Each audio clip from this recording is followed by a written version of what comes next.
مسلمانوں کیا تمہیں معلوم ہے، جہاں دیکھو اللہ بس اپنی منمانیاں کر رہا ہے۔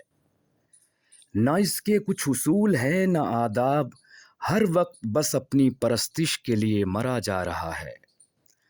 کہتا ہے کہ میں نے انسان اور جن کو صرف اپنی عبادت کے لیے پیدا کیا ہے، جبکہ اسی کے مطابق رات دن اس کے آگے اتنے فرشتے سجدے میں پڑے ہیں، لیکن پھر بھی اس کا دل نہیں بھر رہا۔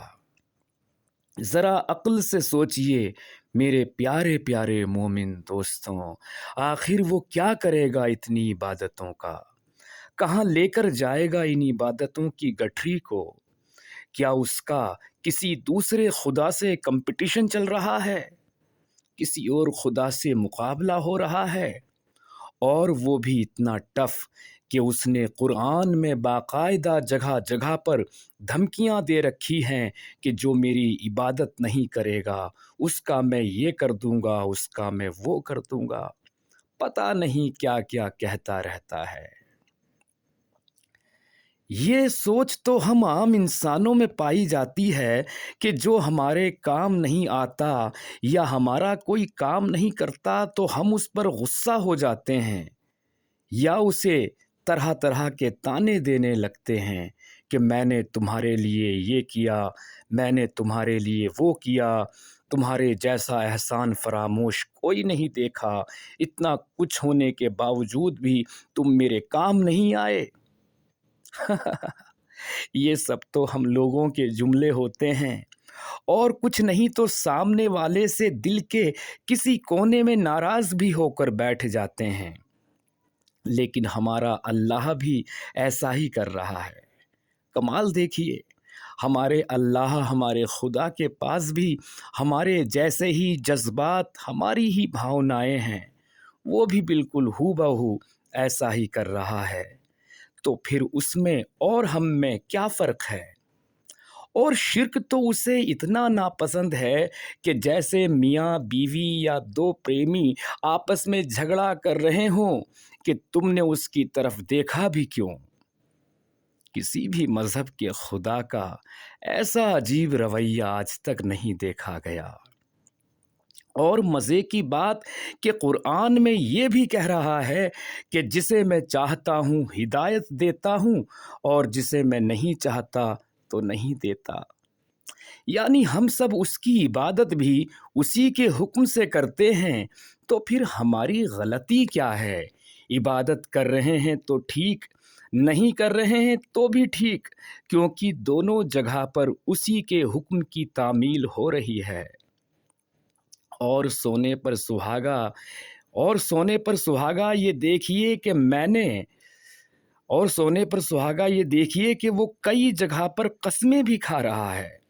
یہ تو ایک دم حد ہو گئی کہ جو اللہ اتنا بڑا جہنم بنائے بیٹھا ہے، اتنی طرح کے عذاب لیے بیٹھا ہے، اور کہیں کہیں وہ اتنا کمزور، اتنا بے بس بھی پڑ جاتا ہے کہ اسے اپنی بات کا یقین دلانے کے لیے قسم کھانی پڑتی ہے۔ جانتے ہیں، انسانی فطرت میں قسم اپنی بات کو منوانے کا سب سے کمزور لوگوں کا فارمولہ ہے۔ آپ دیکھیں گے کہ جب کسی کو جھوٹا سمجھا جانے لگتا ہے تو تب وہ قسم پہ اتر آتا ہے۔ ذرا دماغ سے سوچئے میرے مومن بہنوں بھائیوں، یہ فطرت اللہ والی ہے یا کسی انسان والی؟ اور انسان بھی اتنا کنفیوز، دماغ سے اتنا ہلا ہوا کہ جسے اپنی ہی باتیں یاد نہیں رہتی، کہیں کچھ تو کہیں کچھ کہتا ہے، پتہ نہیں کیا کیا بولتا رہتا ہے۔ اگر آپ مجھ سے پوچھیں تو قرآن کی ان بڑبولا آیتوں کے لیے میرا ایسا ماننا ہے کہ پاگل خانے میں ایک ان پڑھ پاگل کسی پڑھے لکھے بے وقوف پاگل سے کہے کہ مجھ پر ہم سب پاگلوں کے سردار کی کتاب اتر رہی ہے، اور وہ بیچارہ اس پر یقین کر کے لکھنے بیٹھ جائے۔ قرآن کو پڑھ کر کوئی بھی سمجھدار انسان بول پڑے گا کہ بھائی اللہ میاں یہ تو بتا دو، کہنا کیا چاہتے ہو؟ پورا قرآن پڑھ لیا، ساری باتیں ہو گئی، لیکن یہی سمجھ میں نہیں آیا کہ کہنا کیا چاہتے ہو۔ کبھی کچھ تمہاری ہی باتیں تمہاری باتوں کو کاٹ دیتی ہے۔ اگر عبادت چاہیے تو مجھے ہدایت دے دو، ورنہ مجھے میرے حال پر جینے دو اللہ میاں۔ بڑا مزے کا اللہ میاں ہے یہ، ہے نا؟ لیکن دوستوں، آپ ایک بات اور جان لیں کہ عبادت اور تپسیا میں بڑا فرق ہے۔ تپسیا کے لیے تپنا پڑتا ہے، عبادت چاپلوسی کو کہتے ہیں، جو ہر بڑے آدمی کو پسند ہے۔ کئی لوگ اپنے دربار میں ایسے چاپلوسوں کی جماعت بھی رکھتے ہیں جو تعریف کے نام پر جی حضوری کرتے رہے، اور قرآن کا اللہ اس سے بھی اعلیٰ درجے کی واہواہی چاہتا ہے کہ میرے دربار میں چاپلوسوں کی جگہ سب غلاموں کی طرح سر جھکائے کھڑے ہوں۔ مطلب چاپلوس تو ہوں، لیکن وہ چاپلوس کے ساتھ ساتھ غلام بھی ہوں جو سر جھکائے ہوئے میری حمد و ثنا کرتے رہیں۔ لیکن اگر اس طرح سے کوئی خدا ہو جایا کرتا تو آج دنیا کے سارے بڑے لوگ بھوکے ننگے غریبوں کو جمع کر کے اپنی عبادت یعنی اپنی چاپلوسی، اپنی واہ واہی کراتے کراتے خدا ہو گئے ہوتے۔ اس لیے میں قرآن کے عربی والے اللہ سے کہنا چاہوں گا کہ جنہوں نے بھی خدائی کے دعوے کیے، آج ان کا نام و نشان تک نہیں ملتا، کیونکہ خدا کبھی اپنی خدائی کا دعویٰ نہیں کرتا۔ دعوے کرنے والے یہ سب مصنوعی نقلی خدا ہیں۔ جنہوں نے بھی خدائی کے دعوے کیے، ان کا کوئی آج نام و نشان تک پتہ نہیں ہے۔